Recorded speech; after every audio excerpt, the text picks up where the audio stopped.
Monday's hot topic. Going to take a dip into the MLS Cup semifinals, or some call the Western and Eastern Conference Finals. They celebrated the trophies on Saturday, Jason. Yeah. Did you enjoy the conference finals over the weekend?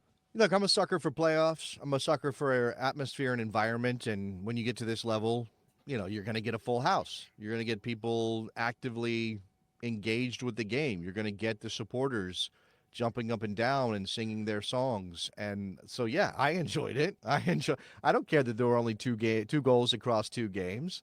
In fact, I don't know how I felt about it on Saturday night when it was already late, but I'm thinking, oh, bonus soccer. We might get some bonus soccer, a little extra time, which has not really been a huge feature of these playoffs because of the straight to penalty kicks element in the first round of the playoffs, round of three or best of three or whatever that is. Obviously, we didn't get that. I mean, I think both the teams that won deserved their victories. I got no issue there. Feel a little bit bad for Orlando, as I mentioned earlier in the show, and what they've built in Oscar Pareja, who can never seem to get past that last hump. I'm not sure I understand Sandro Schwartz's hat. Does anybody understand what's going on with his hat? Why is he wearing that hat? Somebody look up Sandro Schwartz's hat if you have not seen what he wears on the sidelines, and you tell me what that fashion choice is all about. Because at one point, I'm going to bring my wife into it again. She watched a soccer game with me, or she dozed off for most of it, kind of was involved. She at one point said, what looking at Greg Vanney and Brian Schmetzer, like, is that what coaches wear? They wear suits? Greg Vanney goes suit, no tie, open collar. Brian Schmetzer wears used car salesman suits. I mean, I'm sure they're nicer than that. I'm sorry. I don't mean to denigrate Brian Schmetzer's tailor, but he wears suits that look, like the way he looks. It's like, yeah, I could put you in a 2012 Honda Accord for, that's what it'd be real nice. Take care of your family. It'll be great. Yeah. Safety features on this baby are fantastic. What would it take to put you in this car? That's kind of Brian Schmetzer's vibe. But Sandro Schwartz is out here with his trucker hat. Oh, yeah, the hat. Yeah. It's a trucker hat. Am I wrong about that? Somebody explain that to me. I see the one that you're talking about now. In previous rounds, he wore one where he looked like he was in the Red Bull F1 pit crew. Kind of looked like he was. He was in the pit crew, but he looks like he's a baseball fan in this one. Yeah, I don't. Yeah, what's on the hat? I can't. I think it's just a Red Bull logo. If I'm looking at the right one, I would think that he's probably not allowed to. Well, so I have to go find the actual hat from the Eastern Conference Final, because that was mesh in the back. And by the way, Orius Tosh is taking issue with my Brian Schmetzer characterization, saying it's a substitute teacher suit that Brian Schmetzer wears. Which I guess, but these days are substitute teachers really showing up in suits? They're not putting that kind of effort in. They're not. You're just gonna get like a spitball, spat at you if that's a thing. We're kind of lucky that we don't have coaches in Crocs in the sidelines. Let's be honest about where society is these days. Like, are Crocs formal footwear in 2024? Like, maybe if you put a button or two in it, it really fancies it up. You got to make it your own. You got to put flair on your Crocs. How many pieces of flair do you have on your Crocs is the question. No, besides Sandro Schwartz's hat, I think there were some questions about his hiring going into the season, but and look, they weren't great in the regular season. They weren't, but it kind of took Emil Forsberg stepping fully into his role as the creative force in this team.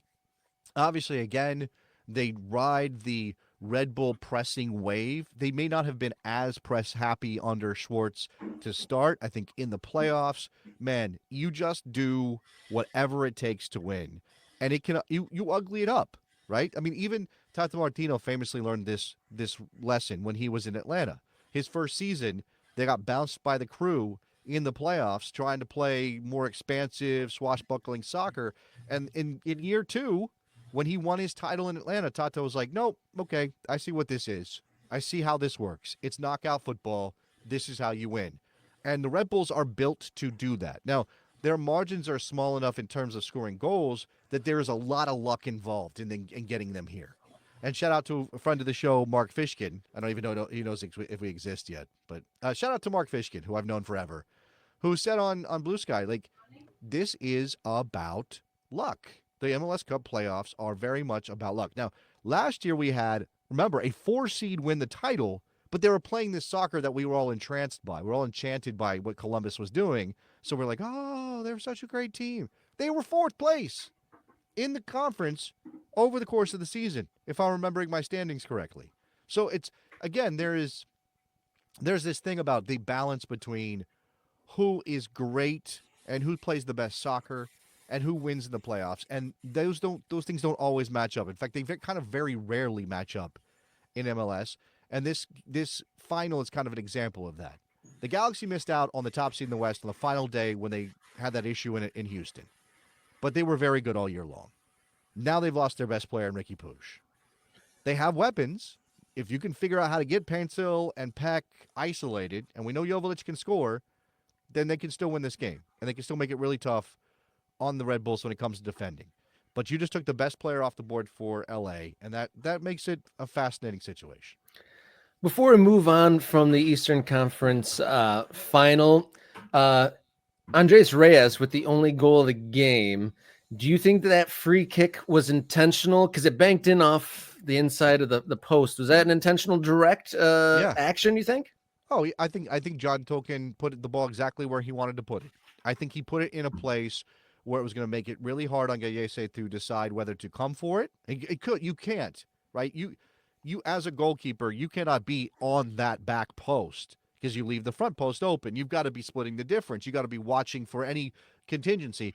And Tolkien put that ball exactly where Gallese could not get to it. And you can go back and look and you can talk about marking. And you could talk about whether Reyes had a free run and shouldn't have been able to get a free run on that ball. That's certainly something to talk about from Orlando perspective. But in terms of the service, absolutely chef's kiss perfect from John Tolkien.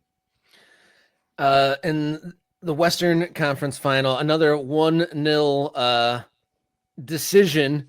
You said you were thinking that this was going to go to extra time. Yeah. It didn't. Joveljic, 86th minute winner. Riqui Puig, we talked about it at the beginning of the show, worth bringing up again, played the last half hour with that torn ACL, but tough enough. He's a little guy, but tough enough to battle through and assist on the winning goal moments before the end. Yeah, that's the thing about Riqui. Like I can understand why he might turn some people off. He has a way. I don't know how to describe it. He has a way. Maybe the ball hog thing will turn some people off, I guess, just because we get real moralistic about, oh, he's got the ball all the time. Why doesn't he let his teammates have it? Why does he pass the ball? Again, when I mentioned he dribbled 3 or 4 Sounder players in his own half, there are players around him. He could pass backwards. He chose not to. He decided he was going to just take the ball away from these. And you know, there's been this discussion about, I'll bring up this graphic again. Riqui Puig scouting report on FBref, 99 percentile in all these attacking numbers and attacking categories. Down there, that's the bottom. At the bottom is defending. He's in the. Well, if you do 100% of one job, I mean, how much do you have left for the other job? Isn't doing so much, being on the ball so much, completing so many passes and having so many touches, that's defending in a way. Yes, in its own right. That's what I said that on Blue Sky. Follow me on Blue Sky, Davis Jason, if you're looking for me. I said that, and I was kind of framing it as a joke. But when Riqui Puig decides to dribble 3 or 4 Sounders players in his own half, he's effectively defending. They're trying to press the ball off of him and recover the ball higher up the field for the Sounders to go towards attack, right? To go towards goal. And he's saying, no, this is me keeping the ball from you. This is what I do to prevent you from attacking. I'm not scoring a goal here. I'm 80 yards from goal. I can't get anything off. This is not about scoring. This is not about attacking. This is about preventing you from having the ball. That is defending in its own way. Now, of course, in our categories on FBref, that's not a defending category. You know, maintaining possession is not a defending category. Tackles, interceptions, blocks, clearances, and aerial one, those are defending categories. And Riqui does almost none of those things. Almost none. He will occasionally have a tackle. I think he did last night, have at least one tackle. But that's not what he does. But you look at this, and you look at how just sort of overwhelming all of those other categories are. And there's not a player like him. There's not a player like him in the league. There's not a player like him, obviously, in the Galaxy, and now they have to replace him. And It's gonna be a thing to see if the Galaxy can find a way to play that playing with a torn ACL, right? And I've never done it. I don't know how hard it is. I imagine it's a lot of bones doing this, which is not that's like fingernails on a chalkboard. You don't really want to think about it because it makes your head hurt just to do it. But to play like that and to set that goal up the way that he did, I mean, if the Galaxy win this title, which will be number 6, right? There's a team with legacy, with lore, with history. He will go down as one of the heroes of that franchise, that club. He'll go down in history, whether whether he stays much longer than he's been there or not. Although it does look like he's going to have to at least stay through 2025 because he's got a rehab. Yeah, that's unfortunate. Do you think was there a lot of talk of him going elsewhere, or does he look so comfortable and so established within his role there that he would have maybe stayed anyway? I mean, was there a lot of talk of him leaving? If I'm not mistaken, he has signed a new contract. I believe he has a contract extension with the Galaxy. So he's committed, at least on paper, right? We talked about this with Pep, that contracts are just pieces of paper. They can be torn up. They can be, he can leave. His contract runs through 2027. He signed that deal back in May, end of May. So he is at least on paper saying, I want to be here. And again, that doesn't mean what you can look at that two ways. He could have played out his contract and taken his chances as a free agent and not have certainty as to what might happen later on past the expiration of his current deal.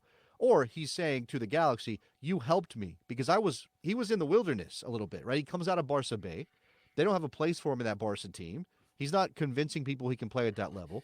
He takes a chance, and clearly with the haircut and the style and everything else, he's an LA guy, so I'm sure that was part of the attraction. Like, again, it feels like he could be in some movie somewhere. Like, it definitely looks like that kind of guy. He's Michael J. Fox, Patrick Dempsey, that kind of vibe.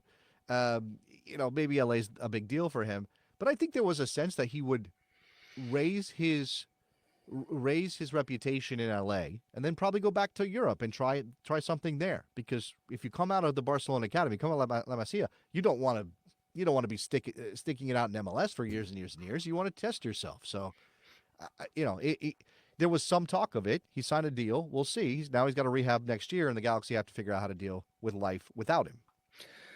MLS Cup final is December 7th at 4 p.m. on Fox. We shall see if LA Galaxy and New York Red Bulls in a clash of the coasts. We'll see who will come out on top.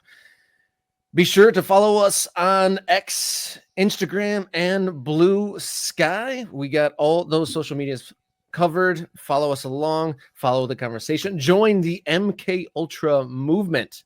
And be sure to like and subscribe to the YouTube channel or give us a note on morningkickaround@gmail.com. Those numbers keep on ticking up. I'm excited about the addition of Blue Sky, another platform to explore.